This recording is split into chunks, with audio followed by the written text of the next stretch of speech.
கரூரில் காதல் திருமணம் செய்து கொண்ட தனது கணவரை அவரது உறவினர்கள் கடத்தி சென்றுள்ளதாக பாதிக்கப்பட்ட பெண் குற்றம் சாட்டியுள்ளார்.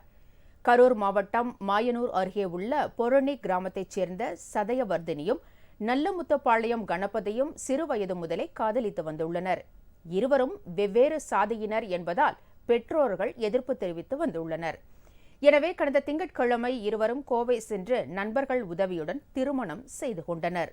இன்று காலை பேருந்து மூலம் கரூர் வந்த அவர்களை பல்லடம் அருகே வழிமறித்த மணமகனின் உறவினர்கள் வலுக்கட்டாயமாக இருவரையும் பேருந்தில் இருந்து இறக்கி காரில் கடத்தி சென்றுள்ளனர். பின்னர் தான்தோன்றி மலையில் உள்ள கணபதியின் உறவினரின் வீட்டில் வைத்து இருவரையும் தாக்கியதாக கூறப்படுகிறது. அதைத் தொடர்ந்து மணமகளை அவரது சகோதரரை வரவழைத்து ஒப்படைத்த கும்பல் மணமகனை கடத்திச் சென்று வீட்டு காவலில் வைத்திருப்பதாக கூறப்படுகிறது. இந்நிலையில் கரூர் அரசு மருத்துவக் கல்லூரி மருத்துவமனையில் சிகிச்சை பெற்ற சதயவர்தினி தனது கணவரை மீட்டுத் தர நடவடிக்கை எடுக்க வேண்டும் என்று கேட்டுக் கொண்டுள்ளார்.